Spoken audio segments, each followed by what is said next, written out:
Bonjour à tous, bienvenue sur la chaîne toujours proche des populations. Merci de choisir RTI2 pour vous informer à la une de l'actualité de ce dimanche 3 mars 2024. À Diarra, dans le nord de la Côte d'Ivoire, les populations vivent un calvaire dû au manque d'eau potable. Une situation difficile dont les détails vous seront donnés dans quelques instants. Hors de chez nous, le Burkina Faso est confronté à des violences attribuées à des mouvements terroristes. 170 personnes ont été exécutées au cours d'une seule journée. Merci pour votre fidélité. Première destination de cette édition, Diarra, sous-préfecture du département de Mankono, dans le nord du pays, où des populations souffrent d'un manque criard d'eau potable. Pour soulager leurs besoins, certains ménages sont obligés de s'approvisionner à l'eau de pluie, dont le conditionnement constitue une menace à l'hygiène sanitaire. Face à la situation, les populations ont exprimé leur calvaire au micro de Yacouba Koulibaly et Anissette Konan-Blessing. Sous-préfecture de Dianra, département de Mankono. Ici, l'eau potable reste une denrée rare pour les populations. Pour avoir de quoi faire le ménage, il faut recueillir l'eau de pluie qui n'est pas toujours salubre. Et c'est sans compter avec les difficultés qui l'accompagnent. Après de longues minutes d'attente au bord d'un puits, Aminata Sangaré a enfin sa ration d'eau. À la maison, elle filtre l'eau avant de l'utiliser. Sa santé en dépend. Actuellement, c'est affaire de l'eau même que nous fatigue ici. Si on se lève seulement, c'est pour chercher de l'eau. On n'a pas de château ici. Ce qu'on trouve aussi, c'est pas joli à voir. Mais on est obligé de travailler ça. On sait que ça peut nous rendre malades même. À Dianra, plusieurs puits ont tari. Karidja et sa sœur Barakissa sont aussi en quête du précieux liquide. Elles ont attendu 4 heures avant de pouvoir s'approvisionner en eau. Depuis midi en 16 heures, nous sommes là. Il n'y a pas d'eau dans le puits. On a obligé de patienter pendant de longs moments avant d'avoir de l'eau. Mariam Kone fait partie des ménagères qui peinent au quotidien à s'offrir de l'eau potable. Face à cette situation, elle lance un cri de cœur. L'affaire de l'eau qui nous fatigue dans notre quartier. Si on a pu trouver de l'eau propre, c'est ça qu'on cherche. Les autorités n'ont qu'à nous aider. En attendant de trouver une solution à leurs difficultés, les populations de Dianra les subissent en espérant trouver oreille attentive à ce calvaire. Un élément commenté par Ami Koulibaly, vivement que les autorités de cette région trouvent une solution afin de contribuer au bien-être des populations. Direction la capitale politique ivoirienne pour parler de la IV Max, une voiture de 5 places à Médine Côte d'Ivoire, précisément de Thié Ndiekro, sous-préfecture de Yamoussoukro. Son inventeur, un illettré de 28 ans, a été médiatisé par le journal télévisé de RTI2. Marcelin Kouakou, c'est son nom, a fait son entrée à l'Institut Polytechnique Félix Houphouët-Boigny avec son invention. 18 mois après, qu'est-il devenu et qu'en est-il de son invention nommée IV Max? Nos reporters Théodore Zouzou et Clément Boko répondent à cette question. Ce véhicule qui arpente les rues de l'Institut national polytechnique Félix Houphouët-Boigny de Yamoussoukro est la IV Max de Marcelin Kouakou. Ce jeune homme de 28 ans, niveau cours préparatoire première année, est l'inventeur d'une voiture de 5 places depuis Thié Ndiekro, il y a un peu plus de 2 ans. Interpellé par ses condisciples, Marcelin marque un arrêt pour les prendre avant de poursuivre sa route pour le centre d'incubation.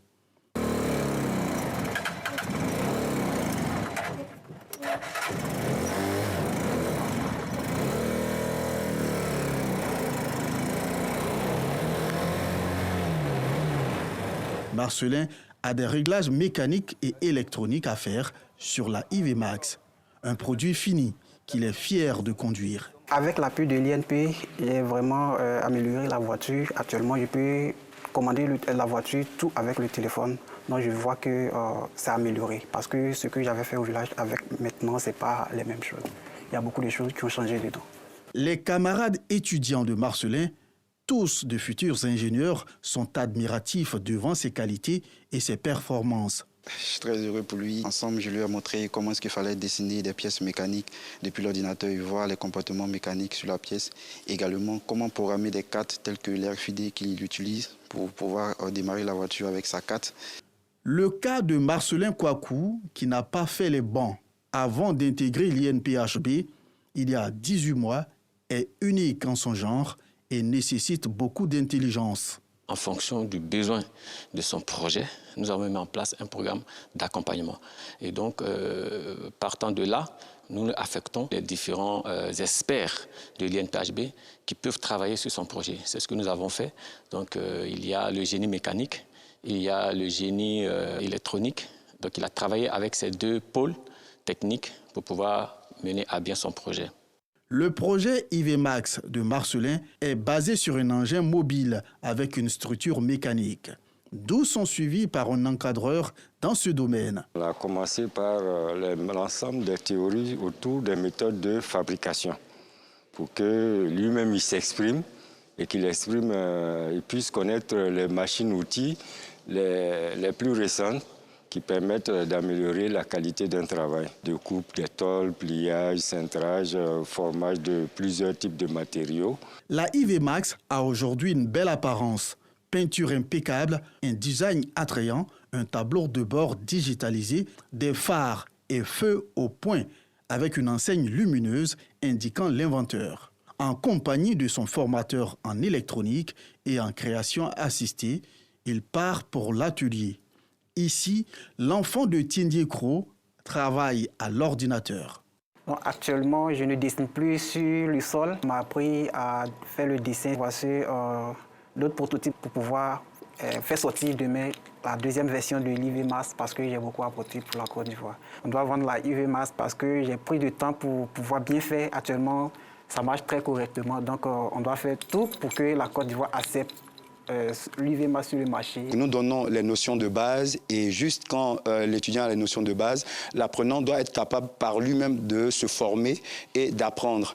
Et avec Marcellin, ça a été vraiment extraordinaire et très rapide. De retour à l'atelier mécanique, l'équipe formatrice de Marcellin reçoit la visite du directeur général de l'INPHB. Il apprécie le travail abattu pendant 18 mois. Au stade de ce qu'on est à mesure de faire avec nos moyens à l'INPHB, on est bien arrivé à un produit fini. Donc, si on arrive à ce type de produit en 18 mois, je vais dire que ça dénote de la capacité de Marcellin à apprendre rapidement, à développer également rapidement, et puis à s'investir également sur le projet. Le tableau de bois est complètement transformé, et puis avec des systèmes de démarrage qui utilisent des technologies modernes. Le chef-d'œuvre de Marcellin est utilisable à distance, décapotable, solide, mais surtout équilibré.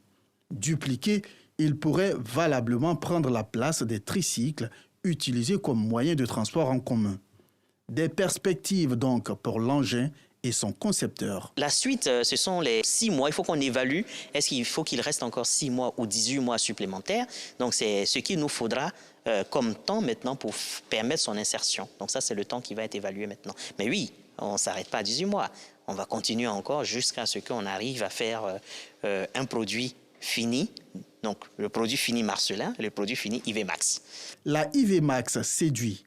Et le directeur général du prestigieux établissement polytechnique ne peut résister à son charme. La balle est désormais dans le camp des bonnes volontés et des investisseurs pour faire de cette invention de Marcellin un joyau produit à la chaîne pour le bonheur des populations rurales et périurbaines. Félicitations donc à Marcellin Kouakou et surtout à la rédaction de RT2 qui a cru en ce projet. Une autre interrogation pour continuer ce journal, l'activité de vente de boissons de café appelée café noir ou expresso est prépondérante dans les kiosques à café dans nos quartiers. Est-elle rentable? Des éléments de réponse dans ce reportage signé Stéphane Assouan et Anissette Kounan-Blessing. Dans l'un des quartiers environnants du tunnel d'Abobo, Moussa Touré, dans sa cafétéria de fortune, vend du café communément appelé le café noir ou espresso. Le café noir est préparé en versant de l'eau chaude sur du café moulu. Le tout passe par un filtre. Cette boisson chaude a une saveur équilibrée. On peut y ajouter du sucre ou du lait.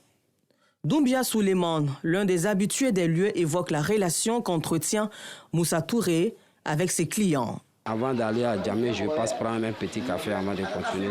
Parce que son café est bon.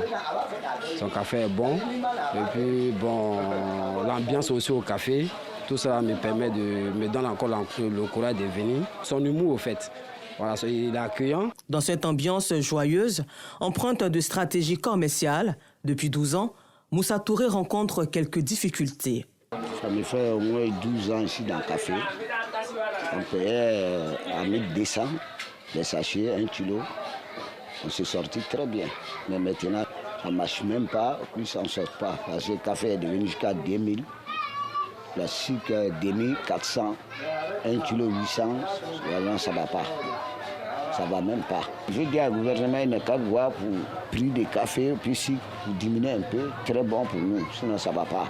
Un peu plus loin, dans le même quartier, contrairement à Moussa, Aïcha Diakité, qui exerce le même métier, arrive à subvenir à ses besoins. J'arrive à manger dedans, je peux enlever mes dépenses, j'arrive à faire mes petites dépenses dedans. Plus que me dépanner, j'ai 2 enfants, me dépanner de mes enfants. Je dis merci à Dieu. À 8 h, ils sont nombreux. Ou on dit à 13 h, ils s'en vont. À 18 h, ils commencent à vendre jusqu'à 22 h. Bon, souvent, ils peuvent vendre 2 paquets, souvent, ils peuvent vendre 1 paquet. Ça dépend des clients. Les clients d'Aïcha apprécient son café. Moi, personnellement, quand il boit, il ne sent plus la fatigue. Quand il transpire, la fatigue, je ressens, genre, ça disparaît. Quand il boit le matin, ça me donne envie d'aller au WC. Puis quand arrive, il dégage bien. Tout ce qui est comme ça, il fait sortir. Donc, c'est le café qui fait ça. Le café est bon pour la santé, mais il doit être consommé en quantité raisonnable, au moins 4 tasses par jour, selon les médecins.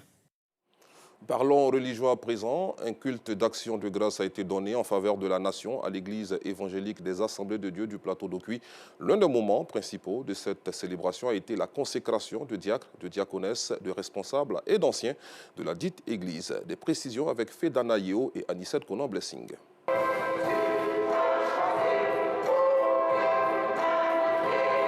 L'église évangélique des Assemblées de Dieu, Temple Éden du plateau d'Okuy, a tenu un culte d'action de grâce où les fidèles ont prié pour la nation. 45 diacres, diaconesses, anciens et responsables ont été ordonnés. Cette ordination, nous explique le premier responsable de l'église, est une sorte de mise en mission pour ses fidèles. Nous suivons le principe de l'église évangélique, c'est-à-dire dans le Nouveau Testament, quand l'apôtre Paul a créé des églises, il y mettait des anciens et des diacres parce qu'ils ne pouvaient pas être partout du seul.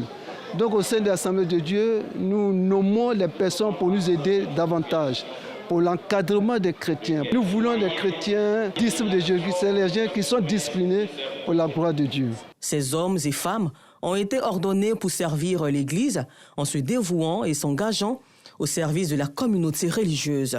Lorsque Dieu vous choisit, certainement qu'il a vu en vous certaines prédispositions. Ma mission qui m'a été confiée, c'est que je serai le secrétaire général de cette assemblée, c'est-à-dire celui qui sera chargé d'élaborer le programme, d'élaborer le plan d'action, d'aider tous les différents départements et comités qui ont été donc mis en place à travailler de façon concertée en vue d'un meilleur fonctionnement de cette assemblée. Il a plu au Seigneur de permettre que l'homme de Dieu voit en nous une possibilité, pourquoi pas, de venir auprès de lui, de pouvoir l'aider. Mais nous comptons sur le Seigneur parce que tout ce que nous faisons, ne faisons pas de nous-mêmes. C'est un appel et nous répondons à l'appel du Maître et nous sommes au service du Roi. Ces nouveaux ordonnés ont été investis sous la supervision du président national. C'est un véritable plaisir pour moi que de voir les pasteurs suivre les principes bibliques. Aucune église ne peut évoluer vraiment sans un encadrement adéquat. Or, le pasteur est une personne, quelle que soit son éducation, sa formation, il a toujours besoin d'aide pour conduire l'Assemblée. Ils doivent intégrer la vie de sainteté dans leur comportement de tous les jours, parce qu'ils ont besoin d'être témoins et modèles du peuple. Et également dans le service, il faut qu'ils fassent preuve d'amour. Le culte a été marqué par des prières, la louange et des messages inspirants. De l'autre côté de la frontière nord de la Côte d'Ivoire, quelques 170 personnes ont été exécutées lors d'attaques meurtrières massives de 3 villages au cours d'une seule journée, la semaine dernière, dans le nord du Burkina Faso, dirigé par des militaires en proie aux violences djihadistes qui explosent. Ce même jour, le 25 février dernier, des massacres distincts avaient été commis dans une mosquée et une église dans ce pays sahélien. Hors du continent, pour terminer, les négociations reprennent ce dimanche au Caire pour obtenir une trêve entre Israël et le Hamas pendant le Ramadan à Gaza, où les bombardements israéliens meurtriers se poursuivent dans le territoire palestinien menacé de famine. Selon l'ONU, les représentants du Qatar et des États-Unis sont arrivés dans la capitale égyptienne. Merci d'avoir suivi cette édition. Excellent dimanche sur RTI2.